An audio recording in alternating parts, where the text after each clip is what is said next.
Hello दोस्तों, स्वागत है आपका अपने यूट्यूब चैनल पे मार्केट मजामा पे।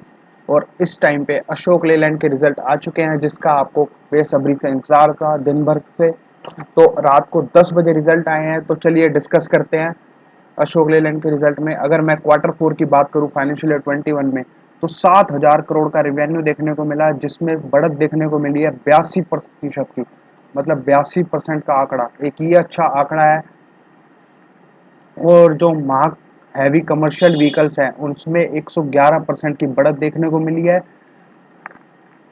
क्वार्टर फोर फाइनेंशियल ईयर 21 में। और पूरे साल में बढ़त देखने को मिली है, इंप्रूव हुआ है 28.9%। 27.6% से बढ़ के 28.9% पे महा हैवी कमर्शियल व्हीकल में सेल देखने को मिली। तो उसमें भी वॉल्यूम बढ़ा है।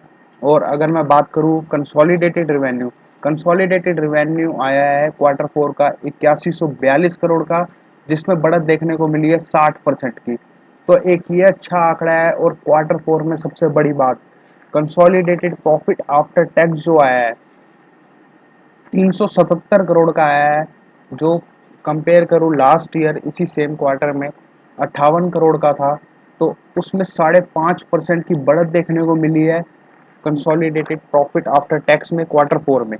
तो ये एक शानदार नतीजा है। और अगर मैं स्टैंड अलोन बेसिस पे बात करूं, जो क्वार्टर फोर में 72 करोड़ का लॉस था, प्रॉफिट बिफोर टैक्स 72 करोड़ का लॉस था, उसमें 314 करोड़ का इस बार प्रॉफिट देखने को मिला है इस क्वार्टर में। और अगर प्रॉफिट आफ्टर टैक्स की बात करूं, तो प्रॉफिट आफ्टर टैक्स 241 करोड़ का देखने को मिला क्वार्टर फोर फाइनेंशियल ईयर 21 में। जो पिछले साल इसी सेम क्वार्टर में 57 करोड़ का घाटे में थी कंपनी। तो सबसे बड़ी बात, 241 करोड़ का मुनाफा स्टैंड लोन बेसिस पे और क्वार्टर फोर में।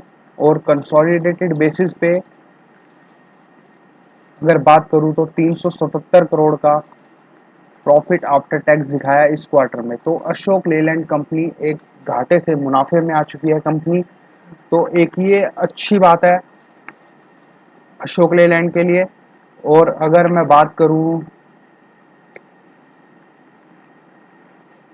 पूरे साल के रिवेन्यू की स्टैंड लोन बेसिस पे, तो पूरे साल का रिवेन्यू रहा पिछले साल 15,301 करोड़।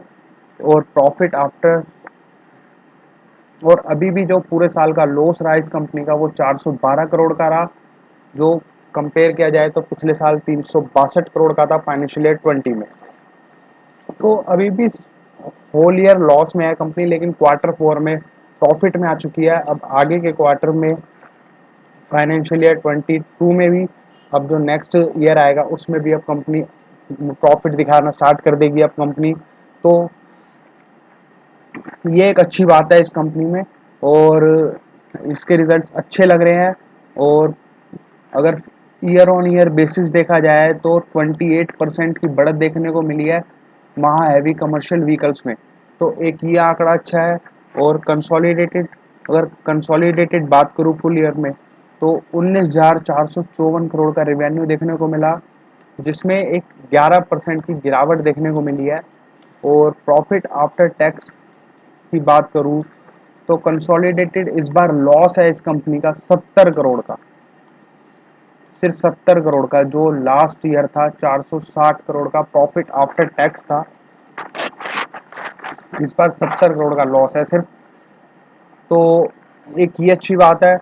और फाइनेंशियल ईयर 20 जो फर्स्ट हाफ ईयर था फाइनेंशियल ईयर 21 का, उसमें आप जानती हो कि वॉल्यूम और परफॉर्मेंस पे कंपनी का इम्पैक्ट रहा था कोविड की वजह से।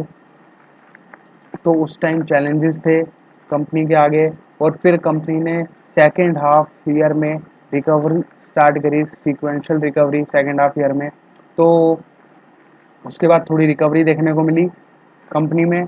और अगर मैं इनके ट्रक्स के वॉल्यूम की बात करूँ, तो जो क्वार्टर थर्ड फाइनेंशियल ईयर 21 में एक महा हैवी कमर्शियल व्हीकल है, उसमें 57% की बढ़त देखने को मिली है। और अगर इंडस्ट्री से कंपेयर करा जाए, तो इंडस्ट्री की ग्रोथ है 53% की, लेकिन अशोक लेलैंड की 57% की ग्रोथ रही। तो मार्केट शेयर भी इनका इम्प्रूव हुआ है 0.8% से। और इन्होंने एक जून 20 में AVTR रेंज के एक डिजिटल आई जनरेशन 6 B6 ट्रक लॉन्च करे थे। डिजिटली टाइप है, जिसमें मतलब कस्टमर बेस्ड वो कस्टमाइज कर सकते हैं अपने ट्रक को, ऐप डिजिटली। तो उसमें भी एक अच्छी खासी ग्रोथ देखने को मिली है, उसमें भी अच्छी खासी सेल हुई है कंपनी की। और जो इनके लो कमर्शियल व्हीकल उसमें 112% की बढ़त देखने को मिली है। 17,000 ट्रक बेचे हैं उन्होंने Q4 फाइनेंशियल ईयर 21 में। और एक बड़ा दोस्त इन्होंने लॉन्च करा था, बड़ा दोस्त सितंबर 20 में, जिसमें भी गुड वॉल्यूम देखा गया है। 4550 से ऊपर ट्रक इन्होंने बेचे हैं।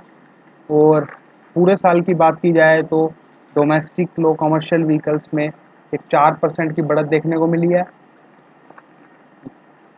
तो ट्रक वॉल्यूम्स में भी जो इनके सेल है वो 11%, साढ़े 11% से बढ़ी है। तो रिजल्ट तो एक शानदार लग रहे हैं, काफ़ी अच्छे लग रहे हैं रिजल्ट। और पैंडेमिक सिचुएशन के बाद इन्होंने जो एक्सपोर्ट करा है वो 3164 ट्रक्स इन्होंने एक्सपोर्ट भी करे हैं, जिसमें ग्रोथ देखने को मिली है 40% की। तो एक ये भी अच्छा आंकड़ा है। तो कंपनी का अनुमान है कि आने वाले टाइम में भी वो अच्छी ग्रोथ दिखाएंगे। और उन्हें बिल्कुल कॉन्फिडेंस है कि उनकी डिमांड, ट्रक्स की डिमांड्स पिक होगी अगेन, और कंपनी विल, और जिससे वो प्रॉफिटेबल ग्रोथ दिखा पाएंगे।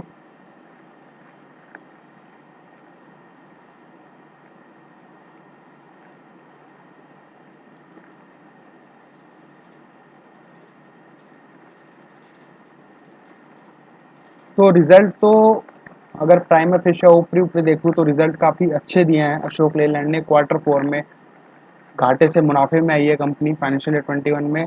और शेयर होल्डर्स के लिए एक 60 पैसे का डिविडेंड भी रिकमेंड करा है बोर्ड ऑफ डायरेक्टर्स ने। तो फाइनल डिविडेंड 60 पैसे पर इक्विटी शेयर। तो अब बात करते हैं शेयर प्राइस पे। शेयर प्राइस पे क्या इम्पैक्ट देखने को मिलेगा अशोक लेलैंड के। तो आप देखिए तो अशोक लेलैंड 11 जून को इसने हाई बनाया था 130 रुपये का।